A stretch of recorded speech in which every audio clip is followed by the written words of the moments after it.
ni radiyo ijwi ry'Amerika ivugira i Washington DC mu Kirundi n'Ikinyarwanda.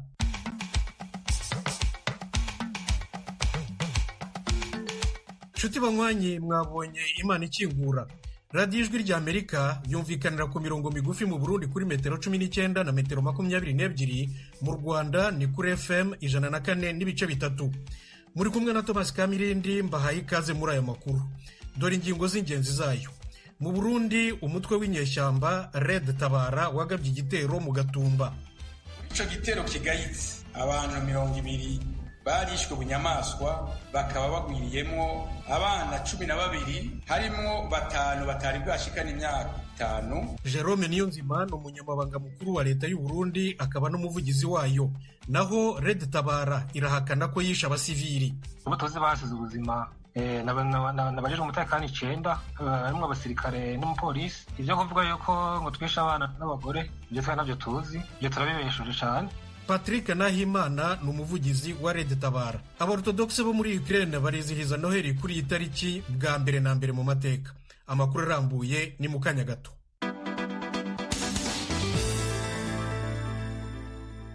Duhere muri Repubulika ya Demokarasi ya Kongo, aho Moise Katumbi avuga ko amatora y'umukuru w'igihugu akwiye guseswa vuba na vuba. Itangazo yashyize ahagaragara, Katumbi avuga ko na komisiyo y'igihugu y'amatora Seni igomba kwegura kuko nayo ifite uruhare mu mugambi wo kwiba amajwi nk'uko abyivugira ubwe.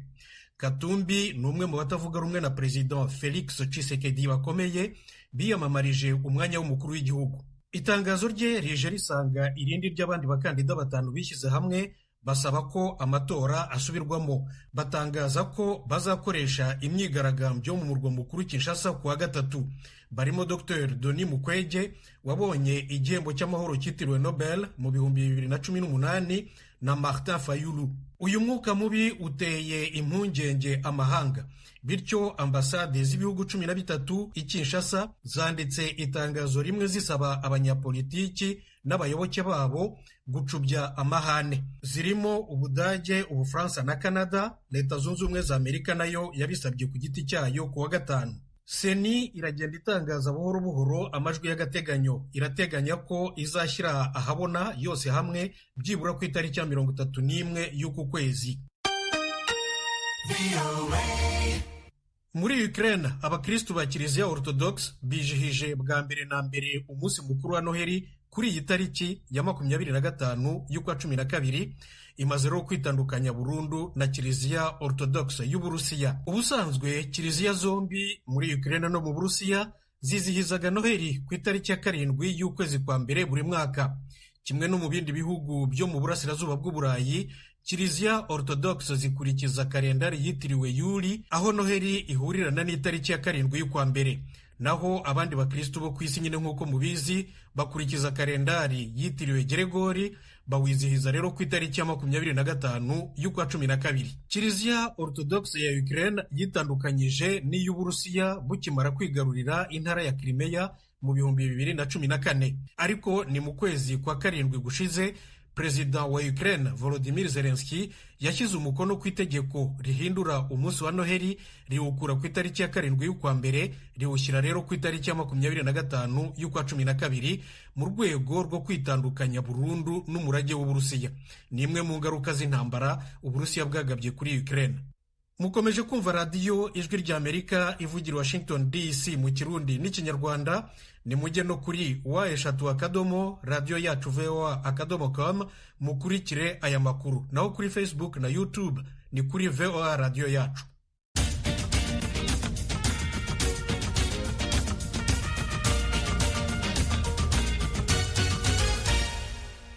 Mu Burundi leta irarega abo yita abaterabwoba ko bisha abaturage 20.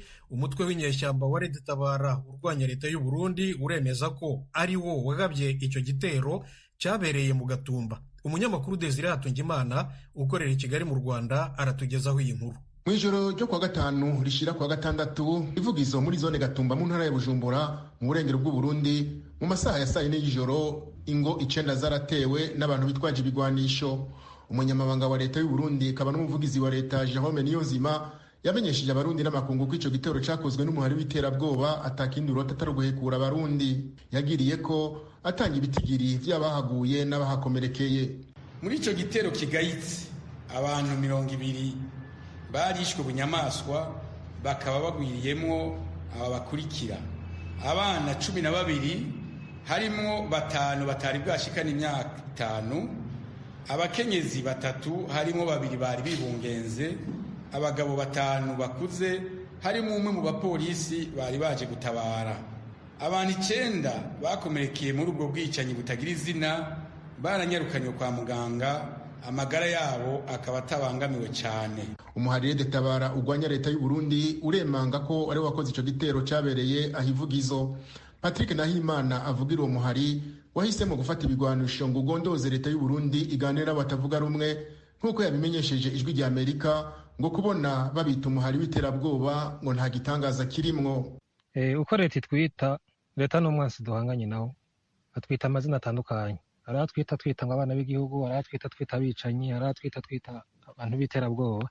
Ivyo nitwe bihagararako cane kuko leta y'u Burundi ya CNDD-FDD igira imvugo nyinshi. Uwo muvugizi wa Rede Tabara amenyesha ko ivyo leta y'u Burundi ibagiriza ko bateye abasivili ari kinyoma. Ati mu ntambara abasivili bashobora kuhagwa, ariko ngo umwasi wabo n'abasirikare n'abapolisi b'u Burundi bayoboka leta ya CNDD-FDD. Amenyesha ko intambara yamaze isaha irenga itari kiragwanwa n'abasivili. Twabwiye ko twafashe inko imwe mu bwoko bwa FM Kalashnikov, twafatana na karashi zo bita AK-47 zibiri n'amasasu yandi n'ibindi bikoresho. Ivyo rero turi baza tuti byari biri mu banyagihugu. Ibyo si byo.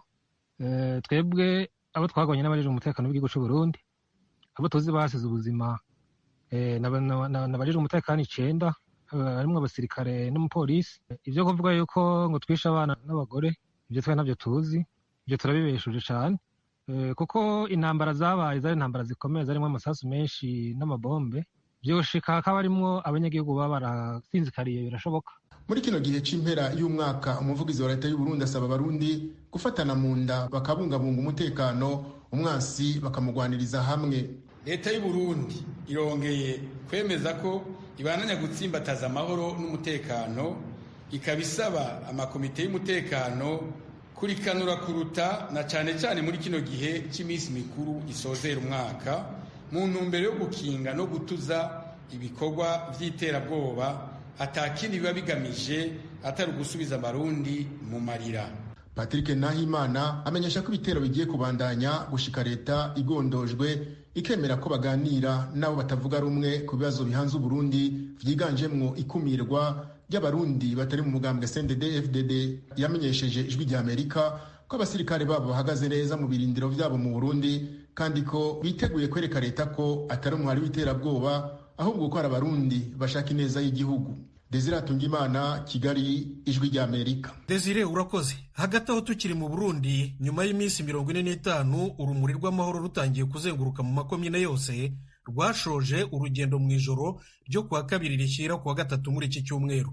Ni inkuru Ijwi rya Amerika yabateguriye ifatanyije n'abanywanyi bayo mu Burundi, turayigezwaho na Thierry Ndayishimiye ukorera i Kigali mu Rwanda.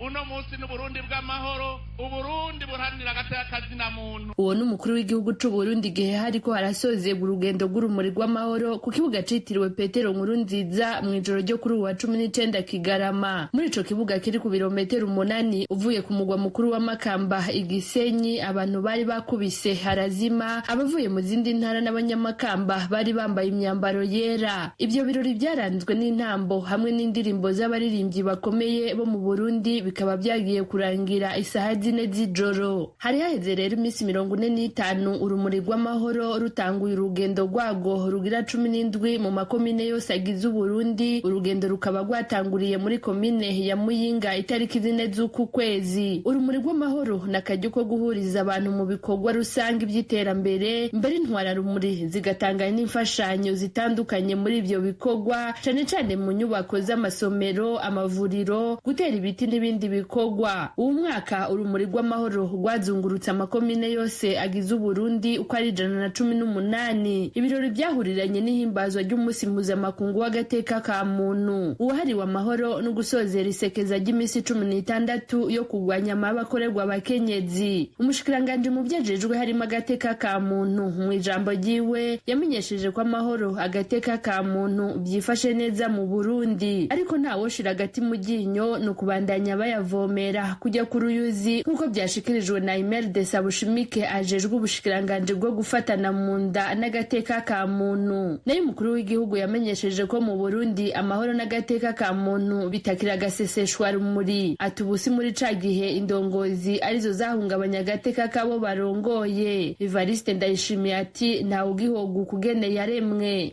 Duhimbaje umunsi ata murundi numwe agihora uwundi murundi, amuhora ubwoko, amuhora intara, canke amuhora n'igitsina, canke amuhora ukwemera kwiwe, canke amuhora ingene Imana yamuremye. Duhiriwe duhishije igihugu cacu, ni igihugu kuva kera na rindi cari igihugu c'abantu banywanye, abantu bubahiriza agateka kazina muntu. Umukuru w'igihugu c'u Burundi yaranasabye intwararumuri gushikana ubutumwa bw'ishirahamwe mpuzamakungu ONU. Aho bukera muriko muratanga icegeranyo muratubwirira abarongozi b'ishirahamwe mpuzamakungu ONU ku Burundi bwahindutse butakiri bwa Burundi bari bazi kera. Uno munsi n'Uburundi bw'amahoro, Uburundi buharanira agateka kazina muntu. Mbere ni no muri iyo ntumbero twateze tukugura n'umuhora wa telefoni kugira ngo uwogira ingorane wese ashobore gutabaza tumuvune ataravunika. Kubijanye na yambona kazoza ko mu mwaka 2040 Uburundi kizoba ari igihugu cifashe, umukuru w'igihugu yasabye ko icivugo kigira giti mu runani rw'abarundi tugende tugana Uburundi bwifashe mu mwaka 2040 coshirwa mu ngiro n'abantu bose amasengesho atavuyemwo, kandi ko ushaka gutera imbere yotangurira ku bito bito. Mutangure ibikorwa vy'iterambere, umwe wese abwira umuvyeyi wiwe uti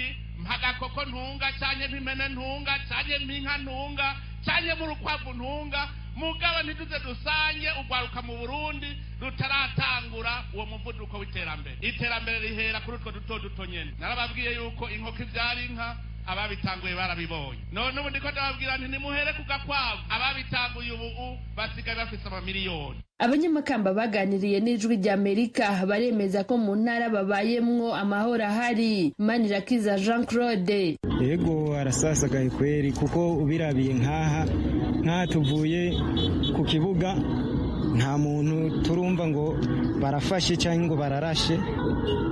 Biraboneka yuko amahoro yameze neza, tangorane n'imwe. Mugenzi we Hafashimana Aimable ijwi ry'Amerika ryaramubajije riti mbega ubona bishoboka ko Burundi kizoba igihugu cifashe mu mwaka 2040? Nawe ati yego kubwanje birashoboka, kuko nyakubahwa umukuru w'igihugu ijyambere yarahimirije ko kira muntu wese naho yoba adafise inka yofuma atungura ukwavu, kandi abantu benshi umugambi barawitabiriye barawukora, kandi umugambi ni mwiza, niyo mpamvu n'ico gihe bizokunda. Ariko rero amashirahamwe atandukanye si kwabibona. Faustin Ndikumana arongoye Parsem abona ko igihe mu Burundi batazoba barashiraho ubushikiranganje butegura imigambi ya leta, iryo hangiro rizogorana gushikako. Tugasaba kandi yuko Ministeri ya Planification ko yosubiraho nyimba ryo manima ministeriere yoba cyangwa kizoba, dusavye kumugaragara yuko Ministeri ya Planification mu Burundi igaruka ikureho amaproje yaduka atizwe neza. Ubwo dusubira mu kibuka amaproje yagumaraza ngo sharwa zero byo guteza amavoka, byo kugira iki za najes, ibintu biza bitwara amahera yo murengera mu gihugu, ugacura ngo nibisanzwe. Hoba kandi gutunganya neza ibijanye n'ubutunzi bw'igihugu. Leta ntizirasaba amadeni kandi hataboneka icayo madeni yamariye abarundi, kandi hari ivyegeranyo vyerekana ko amahera ava mu matagisi n'amakori yiyongereye, ariko ibintu bikaguma bisubira inyuma. Leta kandi niyo bandanye ifasha amakoperative kandi umwimbu wayo utaboneka. Ni gute hashobora kuba havuga ngo hariho ngo gufasha amakoperative uyafashe yatekereza ko ari karagwiza umwimbu hafi miliyaridi 90 ku mwaka, ubu myaka ine ari karabya hafi miliyaridi 300. ni ukuvuga ko iyo subvention y'amakoperative isumvya bije yose y'ubushikiranganje bw'ubutungane. Ubushikiranganje bw'ubutungane ntiburenze miliyaridi 51. Ubutungane tuvuga ngo ubutungane bwaturaniye ngo twabuze, mubasanga usumbwa bije hafi cya kabiri. Ni ukuvuga ngo mahera ngo agiye mu makoperative tabura na evaluation yabo. Ndikumana Faustin asaba leta ko yoha uburyo bukwiye sentare ijeje gukurikirana abajya b'ibiturire, abasesagura n'abanyonora amatungo ya leta kandi bagahanwa. Gabriel Rufyiri nawe ati kamwana wa mama gahere kandi urugero rw'ivy'Uburundi bushora mu mahanga byongerezwe. Ibice birenga 70% by'amasoko ya leta yose nkuko biri muri budget ya leta ahabwa abantu batarenga 10 mu gihugu cy'u Burundi. Murababona mwese ngaha baratunze gusumvya leta. Ibyo dushora mu mahanga bingana na 20%, ni ukuvuga 80% y'ibyo turondera mu mahanga ntibironka amafaranga akwiye avuye mu byo tube tukubaza gushora mu mahanga. Leta yokora kugira ngo ubutunzi buduge kurusha kandi n'ideni igihugu gisaba rigabanuke. Gabriel Rufyiri: iduga ry'ubutunzi bw'u Burundi aho rigeze turi munsi ya 2%. Taux de croissance économique est à 2%. Uno munsi Uburundi bufise ideni rirenga amamiliyaridi 400. Ico ni kibazo gikomeye cyane ku iduga ry'ubutunzi. Izindi nzitizi zishobora gutuma ihangiro ry'uko Burundi bwoba ari igihugu cifashe mu mwaka wa 2040, Gabriel Rufyiri avuga ko ari ubukene bw'igitoro bwama bwibonekeza, igwirirana ry'abantu riri ku murindi munini, ubukene bw'akazi kubahejeje amashure bugeze ku rugero rwa 65%, kudashobora gucukura ubutunzi kama n'ubukene bw'umuyaga nkuba. Mu bijanye n'agateka ka muntu naho icegeranyo c'ishirahamwe rikurikirana iby'agateka ka muntu IDHB mu cegeranyo cayo co mu kwezi guheze ryarashize ku mugaragaro ko hakira abantu bafungwa kuko badahuje ivyiyumviro n'umugambwe uri ku butegetsi, n'abandi bafungwa baheze igihano cabo ariko bakagumizwa mu mvuto. Mukomeje kumva radiyo ijwi ry'Amerika ivugira Washington DC mu Kirundi n'Ikinyarwanda. Abakristu b'isi yose baritegura umunsi mukuru wa Noheli ejo kuwa mbere. Banywanyi bacu tubifurije ko uzababera mwiza kandi uzababera uw'ibyishimo. Maze rero dushimire cyane mu izina ry'ijwi ry'Amerika mwe mwese batumirwa mwadufashije mu biganiro byacu muri uyu mwaka wose, mwitanze mutizigama, muduha umwanya wanyu ku buntu, murakarama. Abanyamakuru b'ijwi ry'Amerika namwe mwese mu Rwanda, muri Repubulika ya Demokarasi ya Kongo, Uganda, Tanzania, banywanyi b'ijwi ry'Amerika mu Burundi mudufasha kubona amakuru yaho, mwe mwese Noheli nziza. Banywanyi bacu kandi ejo kuri Noheli ikiganiro muri Isanga tuzagiharira kwifurizanya Noheli nziza ku banyu n'abakunzi banyu. Kuwa kabiri nabwo mugenzi wacu Diane Nininazwe azatumira abana muri studio.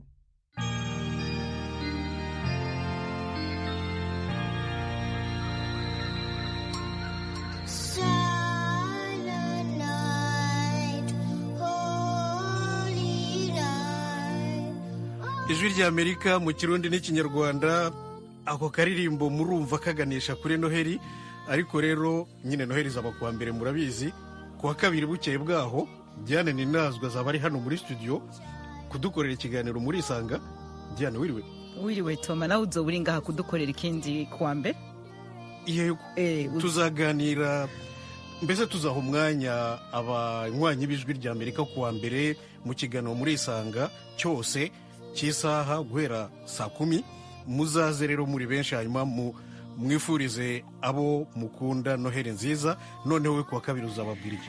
Kuwa kabiri nanje Thomas nzokwakira ngaha muri studio z'ijwi ry'Amerika abana batatu bazoba bari mu rugero ruri hagati y'imyaka 8 na 12. Noheli baravuga ko ari umunsi w'abana, kera niko bavugana n'ubu abana barawuhimbaza cyane. Abana rero batatu baba mu icungararo Washington DC bazodufasha kwakira abandi bana bari hirya nino kw'isi, Buraya, muri Amerika, mu Rwanda, mu Burundi, hose hatandukanye. Uri umuvyeyi rero ushaka ko umwana wawe agira uruhara muri ico kiganiro ijwi ry'Amerika gishimiye kubashikiriza ku bana, twandikire nimero zawe za telefone uzoduha umwana wawe tuyaga. Utimurungikira gute izo nimero? Ziturungikire kuri radio yacu @gmail.com canke kuri WhatsApp yacu guteranya 1 2 ubusa 2 9 2 ubusa 2 1 ubusa ubusa. Abo bana bazaba ari Abarundi? abarundi abanyarwanda bavuga ikirundi n'ikinyarwanda uwo bizokwanka mu kirundi n'ikinyarwanda ashobora kutuvugisha mu congereza mu giswahili no mu gifaransa tukabihindura mu kirundi ikibiriraho. Ariko rero nanone kubera ko bazaba ari abana ababyeyi babo bazabaherekeza nubwo batazavuga, bazoba babaherekeje, tuzoririmba, tuzotasha, mbese azoba ari ikiganiro 100% c'abana. Ababyeyi bicariye hariya bareba baturaba nuko ahumurije. Ndabashimiye cyane rwose. Kuri mikoro mwari kumwe na Thomas Kamirindi, maze rero mugire umunsi mukuru wa Noheli muhire kuri mwese. Turasubira kandi mu kiganiro muri Isanga guhera saa 10.